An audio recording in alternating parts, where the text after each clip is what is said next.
What's up, guys? Welcome to your 151st Android tutorial for the new Boston, where we're still going to work with this getting the last tweet of a specific username method.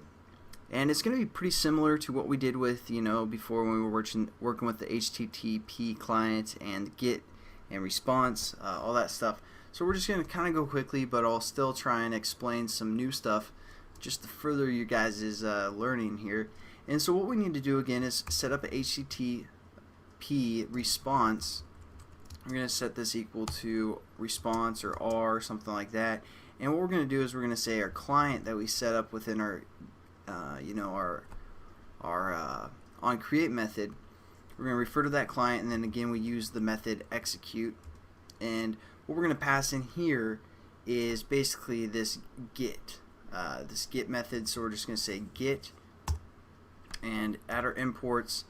Now what we want to do is we want to check if it cleared, so we're going to set up an int called status returned, or status is fine, and we're going to set this equal to our response, which is our dot get status line dot get status code, and that's going to return a number for us, obviously since it's an int.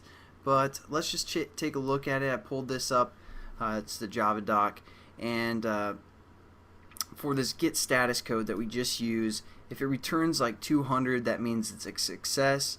100 is just informational, 300 is redirect, 400 error, and 500 service error. So what we want is actually the 200 if it's successful. So what we're going to do is we're going to set up an if statement.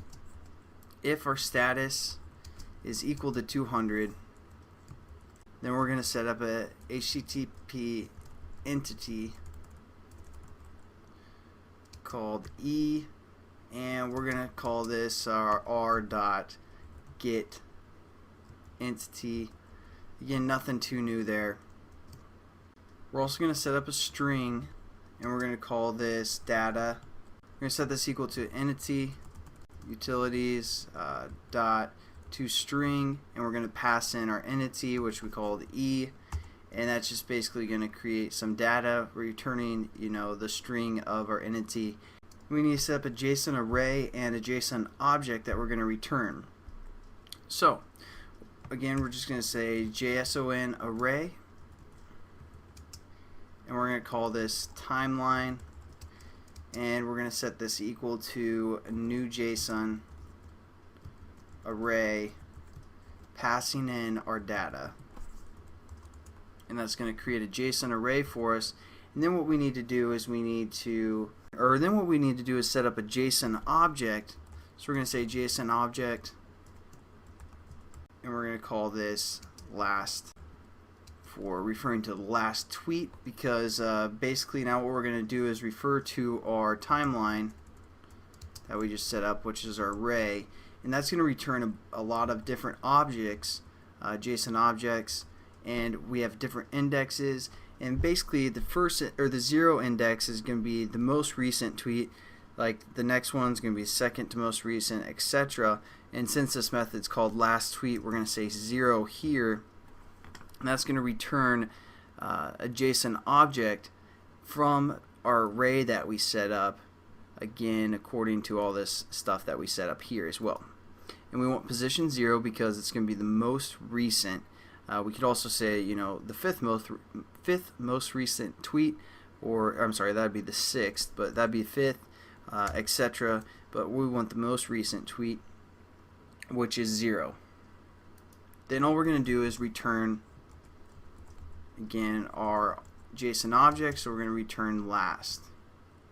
So there we go. We also need to return if this status is not equal to 200, if we got some sort of an error. So we're going to say else return null.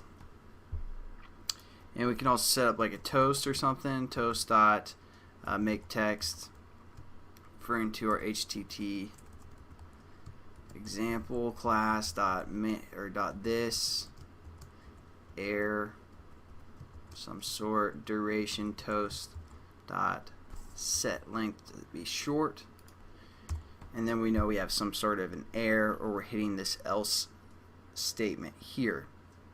So there we go. We're returning again a JSON object, And that's pretty much it for this tutorial. In the next tutorial, we're going to finish up this little application, and probably after that I'll show you guys a little bit more information of everything that we did.